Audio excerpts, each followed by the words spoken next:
Hi guys, welcome back to my channel. How are you all? And I thank you for all the subscribers and I thank you for all the likes and the viewers. So today I'm going to talk to you about how I met Denzel and how that led me to be homeless. I know, right? You wouldn't think that. But, you know, as I said, I'm from Zimbabwe, so the culture is very, very different from the Western culture. They don't play any games. So, yes, I was bound to be homeless the way I was acting.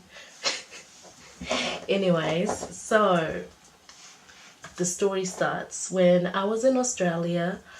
Denzel messaged me online and he was like, hi. And I was 16, he was 18. And now he's 24 and I'm 22. So he messaged me online on Facebook, and because I lived in Christchurch, he had moved to Christchurch. So he was like, hey, I'm in Christchurch, how are you? My name is Denzel. And for some reason I replied, and no, I did not just reply to any nigga that messaged me, okay? So I replied and I was like, hi. And from then on we became like best friends and we pretty much started going out online.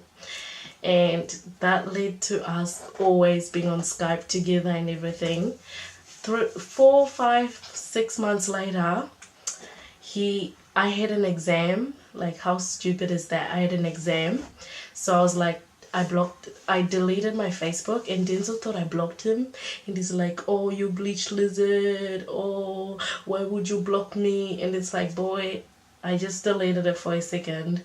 So I overreacted and I blocked him off my social media and I never talked to him again. That was the end of our relationship online.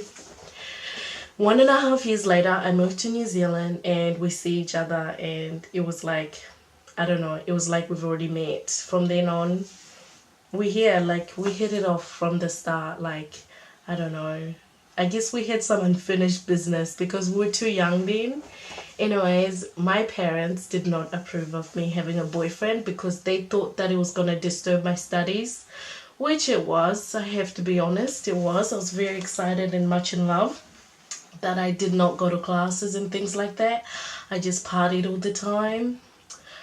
And so I went to Australia and my dad is like, if you're gonna stay in your relationship, we're not gonna help you, we're not gonna fund you. So me having a big head, I was like, you know what, Dad, it's cool.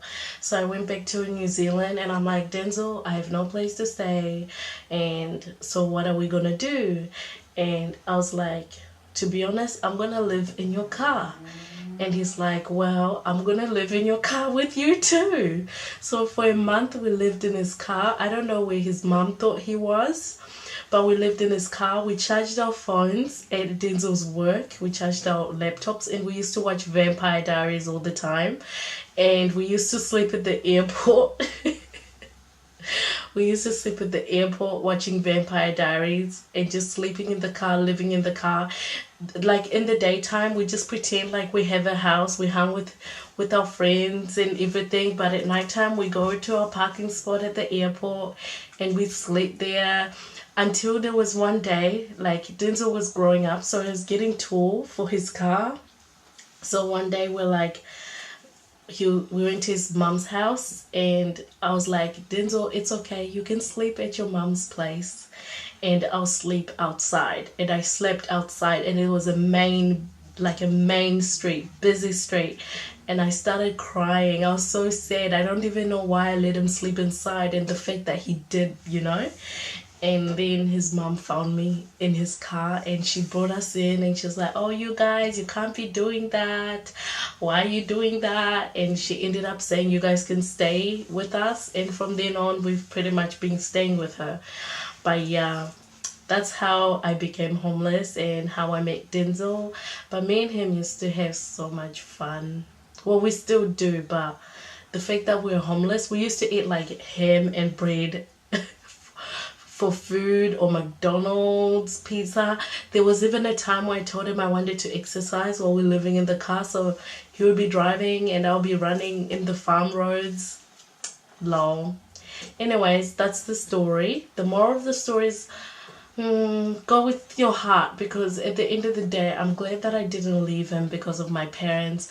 And you know, African parents need to evolve. They honestly need to kind of understand that people do fall in love And I'm not saying that it's right, and I'm not saying that it does not disturb your education, but if you educate your child better, you know, like, you gotta balance things, and you're not so strict with them, they won't be so naive and ignorant. Anyways, bye.